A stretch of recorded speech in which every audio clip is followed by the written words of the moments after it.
Tobundisa Mobutu tocha hors état de nuire UDPS viva. Yangonde ba combattant na oluka UDPS viva.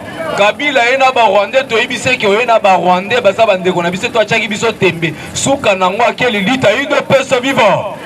Mande foyer akosi biso kazala Congolais biso UDPS to ibise ke ozala Rwandais. Lelo bato bakomi ko découvrir en UDPS viva. Lelo biso moto récupérer pouvoir to komo la kisabango que en réalité ceux qui dirigeaient le Congo ce n'était pas des Congolais mais Paul Kagame UDPS viva. Fatime. La force de l'UDPS c'est la base, la force de l'UDPS. La force de l'UDPS. Chers combattants, merci mingi tokomi sinzambe de tokutani sura mukolo lelo. Avant la banda, la gana yebisabino ke ngulo koti mosquée. Nani akosimba? UDPS viva. Oh musulman il y a na ngulu teme ngulo koti na mosquée. Donc na minute facha komi lokola mwombe koti zelo nani akolea yango kocha na bikate. Facha komi lisu lokola mikate bimi na posha nganga nani akolea yango. UDPS viva. UDPS viva.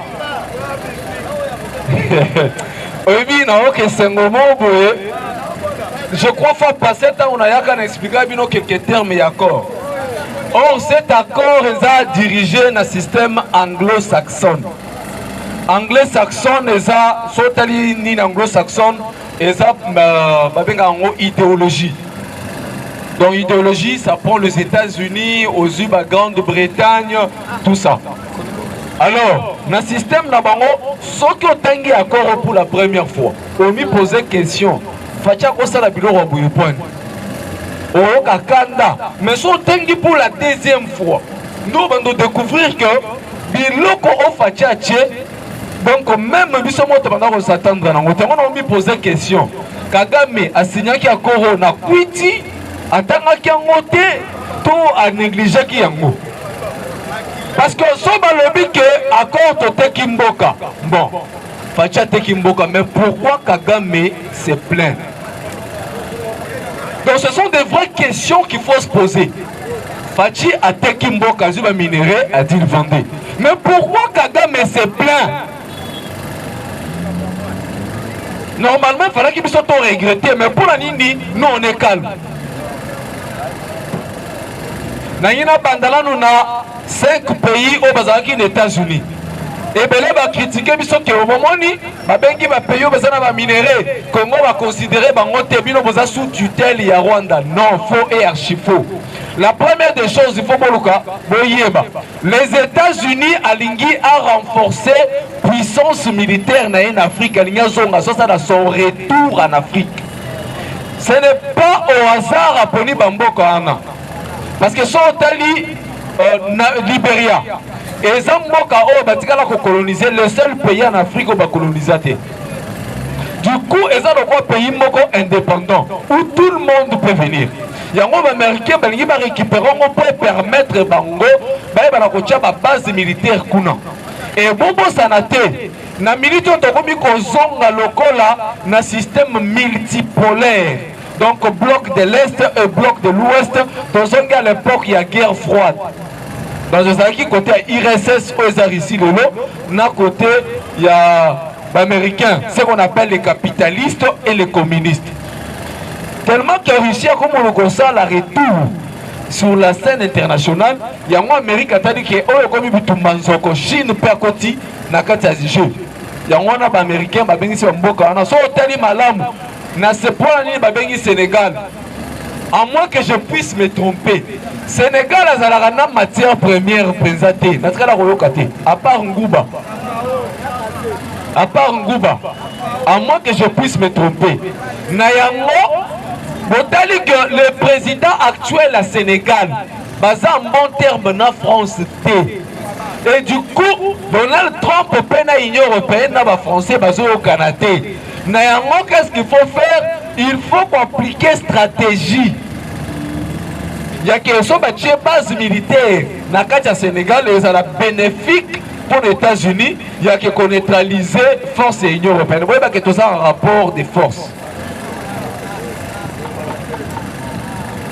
IDPS viva Olimbisi moi muke oui azana raison Sénégal te bagionga nanguba à l'époque au bisoloso totangaka mais bayuti erobimisa gaz na pétrole donc ba commission de ba botoli Côte d'Ivoire monopole pour le Côte d'Ivoire à l'égard bango mais si en Afrique de l'Ouest économique à deux pays Nigeria na Sénégal donc eloko Trump a bengisaki Sénégal ezaki basé na pétrole wana na gaz wana donc ba komi na gaz pétrole Nanguba. Merci.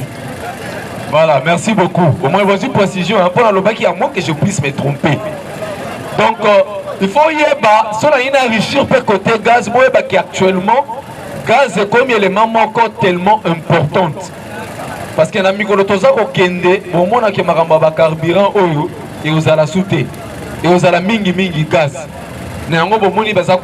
C'est sur le plan d'abord militaire.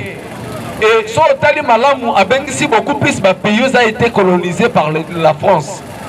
Et vu l'arrogance, il y a Macron au Canada, aux États-Unis, il y a un Tali et comme système, il y a rapport de force.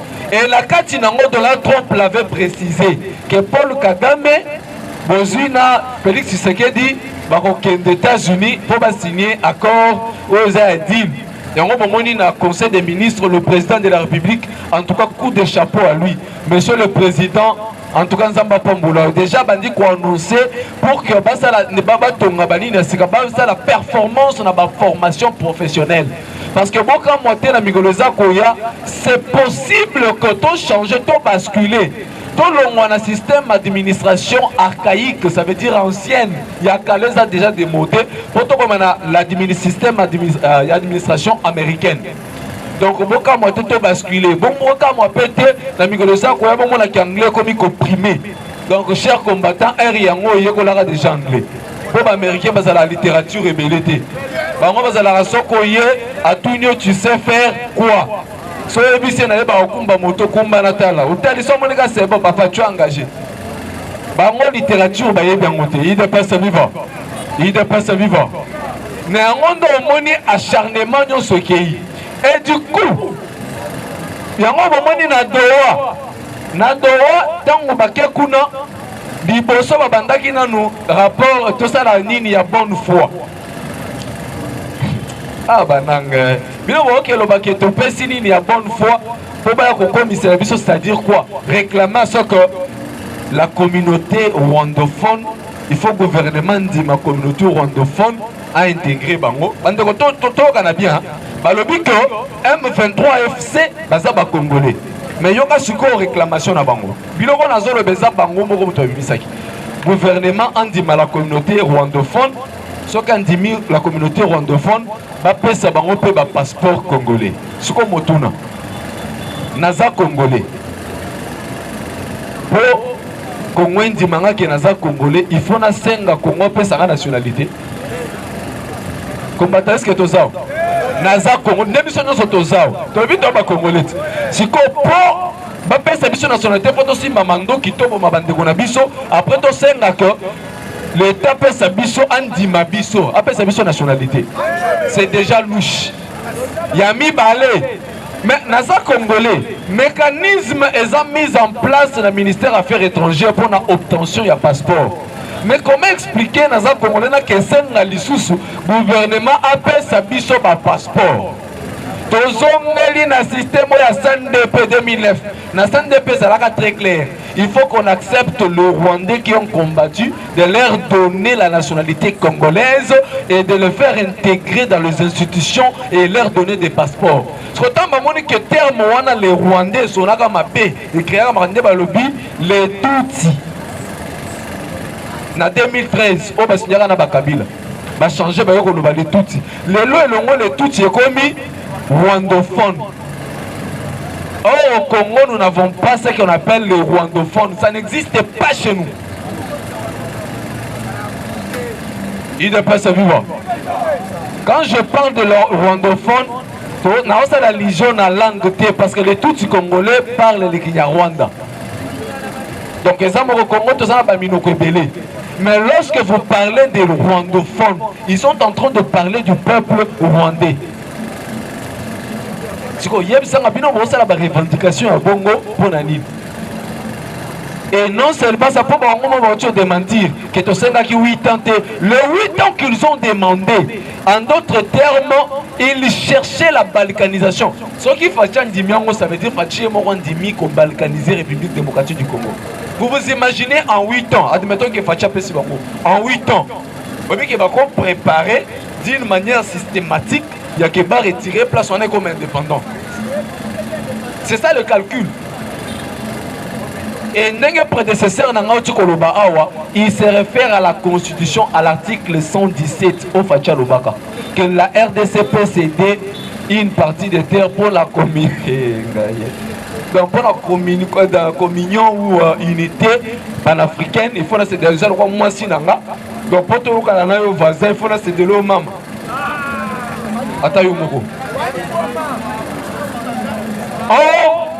Dans le droit international, la souveraineté de l'État, on ne touche pas.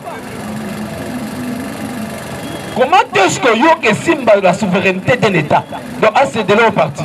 Donc, on dit que même la constitution est un ambigu. Son article, je crois, 222, ou si j'ai une bonne mémoire, qu'on ne peut pas toucher à la souveraineté de l'État. Mais comment expliquer la même constitution qui dit on peut céder, mais à côté, monsieur Lobby, on ne touche pas? Au moins, on a déjà qu'il y a des ordres. La même constitution qui parle du minoritaire. Oh, le peuple minoritaire doit être protégé. Bandeko, Yebi Sangai et colonie na Congo, c'est la majorité. Balobi, les minoritaires. Mon boy, il s'est tribune na Congo, c'est la majorité. Pour ça, il s'est Balouba, c'est trop vague. Pour la Katia, c'est un Bakwa, ok, na Congo central, Bandibou, Banan, Bazaka Ndambu. Alors, le pygmée, Baolobanine. Pourquoi les pygmées va déclarer raté? Pourquoi Bikolo Moussa de Zaka Batouana? Donc, et là, la mouche qui fâche, et ça parce que Fatia Lobaki qu'il faut changer la constitution pour sécuriser la République démocratique du Congo. C'est là où réside le problème. Parce que baby question va changer la constitution, Kagame Rosanga place, il y a recompté là. Bon, qui n'a pas de déclaration?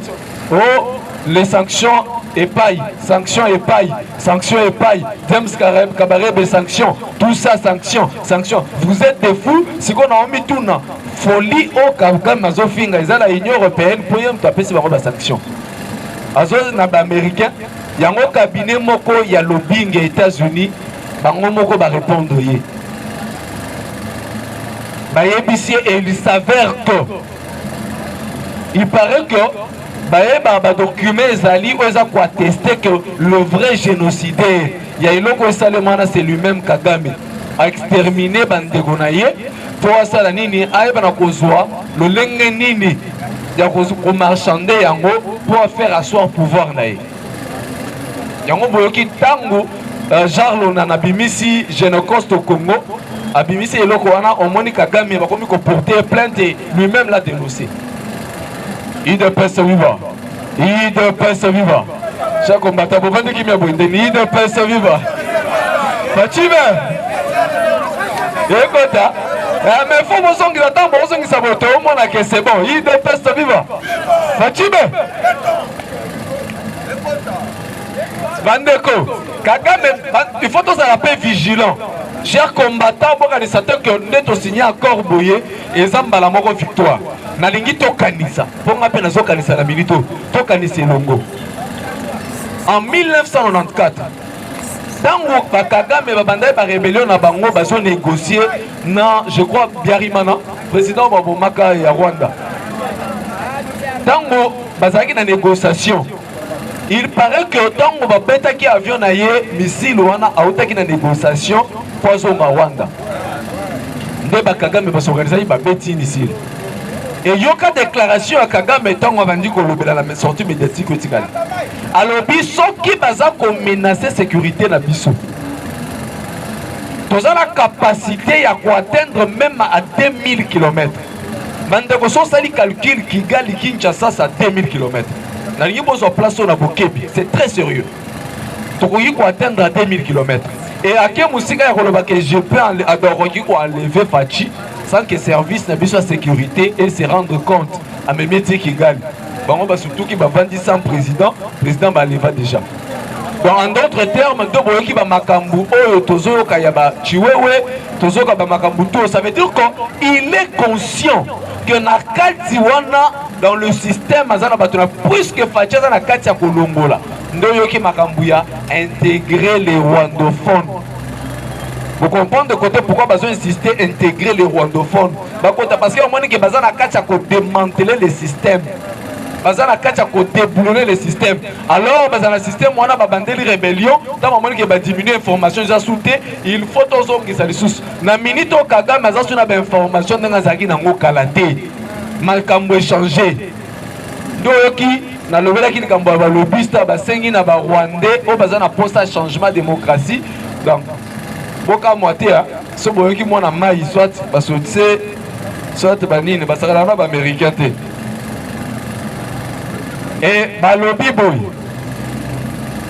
nenge toyoki déjà ba prédécesseur balobi awo déjà bango mo bazo déclarer que ba dispositif sécuritaire eza na kati ya Kisangani na ba zone nyonso tout autour.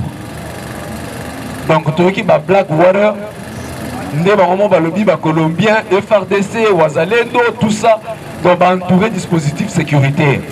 Maintenant, Kagame, le col a linga poussé Fachi jusqu'au bout. Il est prêt à renforcer vers Ouvira. Le col Bazana Bukavu va pousser va renforcer vers Ouvira un dispositif militaire. Il y a des Rwandais, na logistique, na bango pour foncer, attaquer Ouvira, kota. Pour ça, na bango ça va Tanganyika va progresser pour faire échouer donc Fachi à fléchir. Yango mamoni na Doha, va bandi ko insister système à 8 ans. Et RDC balobi NON. Pour bango balobi ceux qui bandimi le qu'on a 8 ans te bako signer le côté. Bango pe RDC lobi NON. Il paraît que les Américains, bah une délégation américaine et ici bango que oh eza dernière chance. Oh bazo pensa bino soki bosale ngote ah chance mususu kozala te il doit pensa vivant. Donc en d'autres termes option militaire sikoyo et comme il y a on dit la seule option. Donc, Congo boy. Pourquoi Congo boy? Apparemment que Congo est kati la négociation on a à Doha. Apparemment. Donc, sur la kati en seule option, on peut les attaquer brutalement. Donc, à tout moment. Le roi Kagame a lingi kolongo la ba militaire te au milakisa. Donc, règne na yekomi na suka. Il de paix vivant. Il de paix vivant. Yango Katumbi a sepelé à Twitter lobby. Ah Katumbi. Oh ndeba américain ba lobby na Congo, il faut élection c'est en 2028 pas le troisième mandat. Mais ils oublient que tous en option aux élections après ça la troisième mandat. Donc on compte en 4e république. Et dans le 4e république tant aux kota makambu nyonso à 0. On recommence les tout à 0. Et si on bandé les tout à 0, on doit faire la transition sans Kabila, sans Kagame et sans les Rwandais. Et Makambouti faut bander, nous devons sécuriser le pays. Il ne peut se vivre. Yango Boyoki, papa 100 jours. Aza côté le mela makasi aza mutumoko tant ba signer accord il va se rendre compte. Or il faut pas expliquer puis il faut pas expliquer pe batou. Quand est-ce que la République ce qui a signé accord au traité, quand est-ce que l'Assemblée, au Parlement et Zouaka, au fait, notre officiel va vérifier. Et ensuite, que la Cour constitutionnelle, pour battre la qui est en violation de la Constitution, faut la procédure. Parce que nous le savons, parce que tu as déjà le lobby, pas Macron. Il y a ça, Macron a invité Macron. Dans la session parlementaire en francophonie, ici, pas Macron. Nango Katumbi a CP là. Nous devons répondre à Katumbi Boy. Katumbi qu'il pleut ou qu'il neige. Pour chef à l'obagi déjà Yemoko, qui va m'interdire, moi, le président de la République, chef de l'État, garant? Vous allez répondre, t'es garant? Et de quoi? Le bon fonctionnement des institutions. Et nous avons remarqué que la nation est en danger. C'est de son rôle. Et tant que président de la République, chef de l'État. C'est la définition. Souvent, tout ça, la confusion, L'État ezayo ezanga, non, c'est pas ça la définition de l'État. La définition de l'État veut dire ceci. Un État, ça veut dire c'est l'ensemble des trois éléments. Premier élément, mabélé. Deuxième élément, institution. Troisième élément, peuple. Donc ça veut dire mabélé, peuple, institution. Ce sont les trois éléments constitutifs de l'État. Mais pourquoi un président de la République chef de l'État? Parce que il y a trois éléments. Il y a mokonzi ya mabélé Congo, il y a mokonzi ya bato bazaba congolais, il y a mokonzi ya ba institution nyonso ya Congo. Voilà pourquoi c'est les trois éléments qui constituent un État et lui il est le chef de l'État. Il ne peut se vivre. Il ne peut se vivre. Et tellement que il y a mokonzi il faut s'assurer le bon fonctionnement de l'État. Et une chose, on appelle Congo nation, mais il y a une définition de la nation, on dit que Congo est une nation. Parce que Fadji a une mission qui est réellement Congo nation. Parce que nation c'est au Tali. Un peuple qui est uni. Déjà, awa, tu as unité. Yami balé, bazana mabele moko, misu bazala kabaloba langue moko, misu balo déjà là la langue moko baloba kabiso awa, tu as la bal minoro. Et puis il faut que la religion soit laïque. Et du coup, mission Fachaza Nango, c'est ramener tous les Congolais à être un, à avoir l'amour de la patrie. Deux, et que les Congolais, à travers nos 4 langues nationales, Ozala Mukongo, Mombalato, Moussoaïdi, Tonani, Ozala mesure, il y a tous les 4 langues nationales. La classe. C'est ça l'unité. Et en ce moment-là, on deviendra réellement une nation. Il ne peut se vivre. Il ne peut se vivre. Il ne peut se vivre. Il y a un toebi sakabango chaque jour. Les combattants vont répondre. Il y a sakabango chaque jour. toyebisaka bango chaque jour na makambo ya kobina tokosimba yango te totikeli yango fayulu pilipili ngainga na makambo ya kobina zinga luketu tokosimba yango te tokotikeli yango fayulu pilipili ngainga ebongo na makambo ya bale kuna kutokotala ata te totikeli salelo katu ebongo na diplomasi na politique totikeli Fachibe il ne peut se vivre. Il ne peut se vivre. Quand on kanisa que nous sommes les marabouts, nous sommes à misala posala, nous sommes à une traite, nous sommes de l'autre côté. Nous sommes à Poussani. Nous sommes à Koyeba que nous sommes à tout, nous sommes à réfléchir.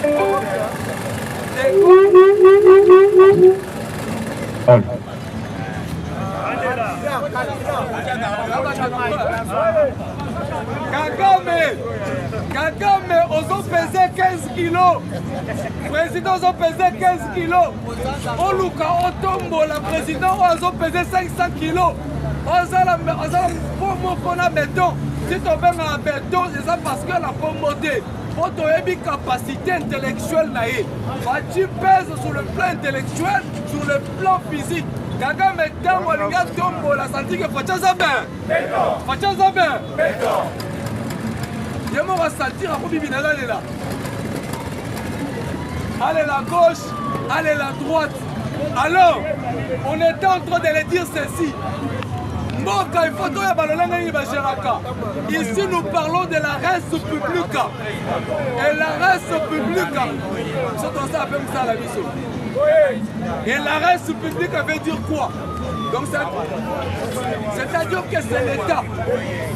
Et quand ils sont là pour gérer Mboka, les Alakana Biloko Okoyeba, la politique il faut appliquer. Il faut ça dans la politique à court terme. Il faut ça dans la politique à moyen terme et la politique à long terme. Là, ça va expliquer moi bien. La politique à court terme, moyen et long terme. La politique à court terme, mes amis. Et ça va mesure au Fachaza pour soi. Par exemple, la mesure nette, on les a pour ça les magasins de sécurité. Avant de former l'armée, avant de planifier, pour recadrer, pour que la structure soit la bien normale. Avant de pour ça, par exemple, l'organisation des institutions. La politique à moyen terme, les apôtres pendant 2 ans ou 10 ans, comment on va à un niveau nini pour que tu atteignes le développement. La politique à long terme, c'est-à-dire la politique à long terme, à son à la terme, la bâtisse sur la santé, comment elle continuer le lingue nini. Après moi, comment est-ce que la dernière fois, depuis ma présidence sur les cas, donc elle n'a jamais posé la politique à long terme. Après moi, bon que temps pour la dernière. De l'autre côté, on a la France, les États-Unis, mais aujourd'hui l'État continue. Ça veut dire les institutions continuent. Il y a un monde de pour que tous pas des hommes forts, mais avoir des institutions fortes. C'est ça la volonté, c'est dès lors que ça au Bomabango, parce que la bataille que dans le lingue ça veut dire que si on a 20 ans, on sera effacé. Comment expliquer que tu as la bataille au Bomabango? Tu as la bataille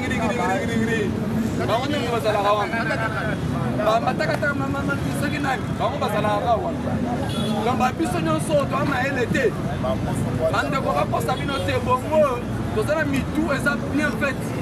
Donc nous avons la capacité de faire pour ne pas dater. Vous pouvez un peu ministère, vous n'avez pas TP. Vous pouvez pas entreprise, vous avez pays de donc vous avez l'équipe qui soit daté. C'est seulement le vieux. Mais aujourd'hui, la jeunesse peut priver. Nous avons pas opportunité. Donc ça veut dire qu'il y a des gens que pour préparer les Congos de demain, je dois commencer à préparer cette jeunesse, à les responsabiliser. Bande de combat pour s'habinoter. Moi, je dois gérer, je dois avoir une expérience à la caté. L'expérience, on l'acquiert. On n'est pas avec l'expérience. Avant de expérimenter, tu expert, avant d'arriver à 0, pour ça. Donc on est fatigué pour récupérer jeunesse. Moi, j'ai vu que les leçons accélérées de la ZAD. Je sais que l'avenir du Congo est assuré. Chers combattants, pour la tête. Parce que pendant les négociations ici, les Kagame sont en train de proclamer, de chercher des voies et moyens pour éliminer le président de la République. Liboso babanda ekolobato wana posa te ya koboma bachi oso tokomiye akobimero national mais botosala coup d'état topengana na pouvoir namoni ke kosala coup d'état ekomi presque impossible. Maintenant qu'est-ce qu'il faut faire? To appliquer des positions soko koboma ye tokomiye si faut kobengana tobengani heureusement mpona biso et cette fois-ci c'est fini. Quand le président Donald Trump, Trump il est pragmatique. Trump il dit une chose, il est fait. Il y a un discours il a été. Et quand Trump dit que j'ai fini la guerre en RDC, et ça l'a arrêté. Si Kagame s'entête, à cause d'un problème. Kagame s'est tapé la poitrine pour dire nous savons comment on fait la guerre. Effectivement, Kagame a continué à comprendre place espace et ça, à Bandi Bitumba. Or, Fatia répondre d'une manière intelligente à la question que la guerre, ce n'est pas seulement le bruit des armes, mais la guerre peut se terminer avec un stylo. Assili Sele Bitumba avec un stylo. Et Kagame est devenu incapable de pouvoir se gérer. Dans l'université, c'est qu'il a une compétence sur la capacité de s'argumenter. Or, les Kagame qu'on connaissait tranquille, force tranquille, c'est qu'il y a une politique à zéro. Dans la diplomatie, Kagame n'est rien. Dans l'Union européenne, comme il connaît là. Oh, tu sais qu'il dit, prend les minéraux chez les Américains parce qu'il y a des gens qui le point de l'Union européenne va appuyer Kagame. Côté au camp pour la banque à bout. Donc, on peut couper, on peut changer, basculer. Heureusement, comme c'est pour 15 ans, comme c'est pour 15 ans, donc ça veut dire pendant 15 ans, nous avons la possibilité de pouvoir développer la nation.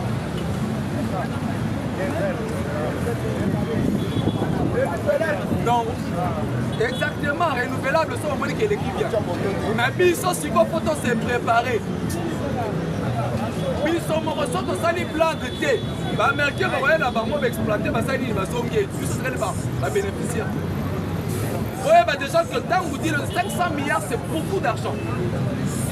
Dans l'investissement, j'ai à 500 milliards. C'est beaucoup d'argent. Du coup, il faut que ça va vraiment bénéficier. On a insister sur la formation. Des combattants déjà qu'on s'est formés. Quand on a vrai bénéficier. Et tant qu'on a besoin de la technologie, on va profiter à répéter que la pote va créer un biseau comme indépendant. C'est le calcul du chef de l'État. Une chose, pour qu'une nation puisse se confirmer, doit assumer l'hégémonie dans le monde, et c'est la biloko va imposer. La technologie. Il y a un moment en Afrique, moyen de s'imposer parce que nous n'avons pas la technologie. Et dans le cas de biloko impose à nous avons l'influence, il y a aussi la langue. C'est l'endroit où on impose la langue, la musique. La musique n'est imposée à la langue. Donc on a la lingala, tout ça parce que. Mais or ça ne suffit pas. Les Chinois, les langues mandarines comme la langue la plus parlée, pourquoi à travers la technologie. Et comme ils sont basés comme la chinois. Donc on est obligé à voir pour la mandarin pour utiliser le produit. Vous voyez comment on impose sa culture, comment on devient influent dans le monde. Bon, quand même, déjà que ici peu, dans le société comme la drone américaine est la surveillance pour contrôler effectivement si Kagame a le Moliba la militaire. Mais moi, j'ose croire que dans le Satan, pour te l'air, pour qu'elle le molate. Prière n'a pas à Satan pensa côté la Kagame. Alain Nissamotem à la Bandeko.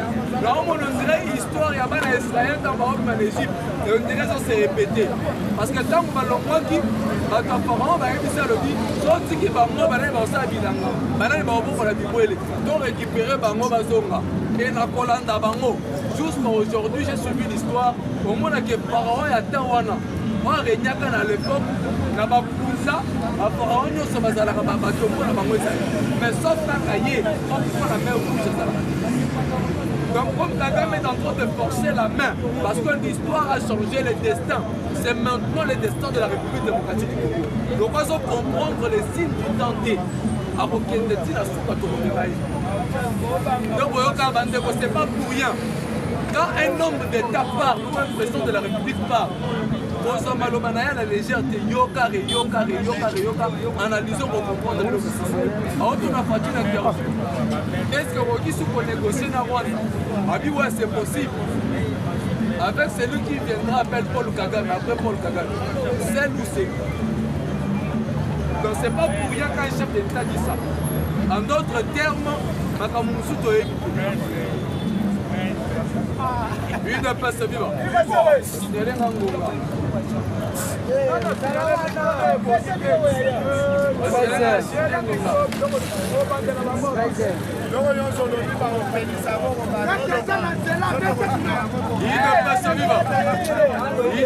vivante. Quand le chef de Fatial on va dire que pour négocier, moi, si ça mobile, dans d'autres termes, le monsieur a voulu ressentir déjà que c'est compliqué pour moi. Donc, on a reçu surprise, c'était ce qui les autres ont dit rébellion dans Rwanda, Toka, Bato, Bazana, Wana, il y a des qui s'embêtent. Il y a Rwanda, à bête de toutes les possibles. Comme le système, il y a ours. Avant que moi je puisse périr, l'autre doit périr. Donc, Kagame Mathieu c'est moi ou Tshisekedi. Or, Tshisekedi a ça convaincre déjà le monde entier à ramener Bango vers Yé. En d'autres termes, il a ramené la République démocratique du Congo au concert des nations. Concert des nations Zani. Et ça, ici, quand on va mboka bavanda, on va mettre un solo à mort. Puisque nous allons la citer. Le chef de l'État s'est battu. Et surtout, la place à Makassi, il y a que Conseil de sécurité. Quand on a des places à Tchèque, Kagame et Cléboa. Et tant que membre non permanent du Conseil de sécurité, on a mis posé la question. Comment Fati a réussi dans le commissaire de la membre de la session 2006-2017 étant membre du Conseil de sécurité. Or, ma condition est année. J'ai travaillé sur les Nations Unies. Pose à la membre non permanent, 15, 5 permanents et 10 non permanents. Dans les 10 non permanents, l'élection est à la fin, je crois 2 ans renouvelables. Et pourquoi ma membre non permanent du Conseil de sécurité? 1. Il faut être en mesure de sécuriser Mboka. Donc, Mboka va assurer que l'autorité de l'État est là. Deuxième point, il faut à la mesure